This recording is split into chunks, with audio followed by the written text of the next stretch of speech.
Hollywood itself is a word. The word is interesting because it's a word that comes from a pagan. Hollywood is the holy wood, and it was the wood that the magical wands were made out of in the pagan sorcery, magic. And these wands were believed that the sorcerers that possessed them could put people into trances and control them. This is part of, I mean, this is symbolic, but it's also important to understand that part of what Hollywood literally does is it puts people into trances. It's a dream state. They call it the dream machine in the United States.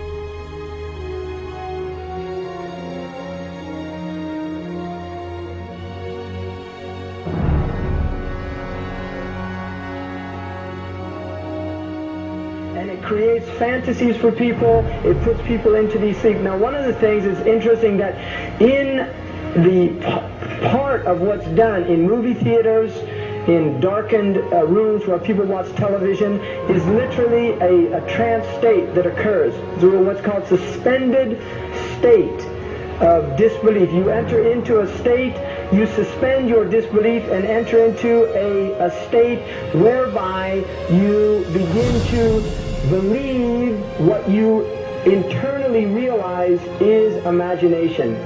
It's falsehood.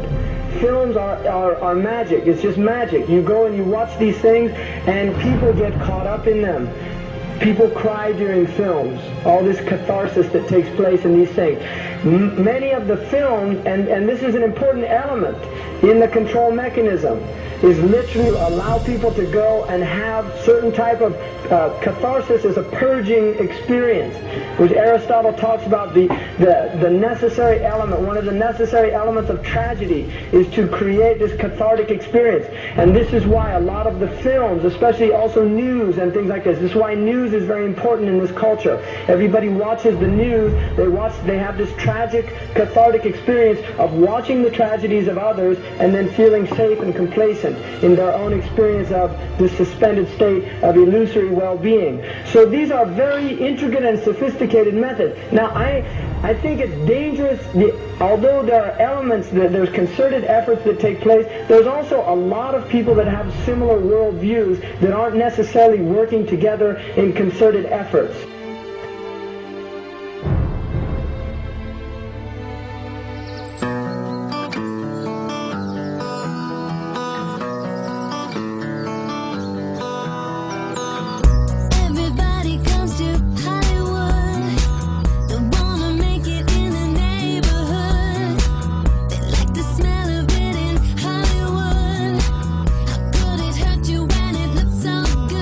Shine your light now.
not supposed to be up here.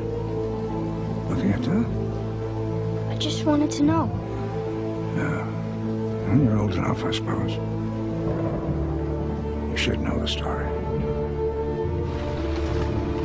Okay, here we go. It was 1832. On a night much like this.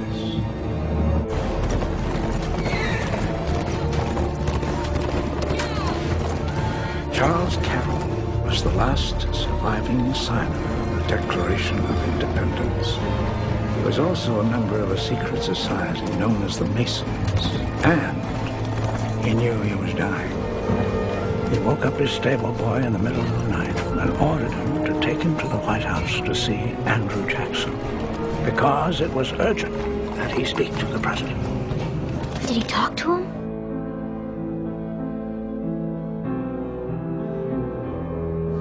No, he never got the chance. The president wasn't there that night. But Charles Carroll had a secret. So he took into his confidence the one person he could. My grandfather's grandfather, Thomas Gates. What was his secret? A treasure. A treasure beyond all imagining.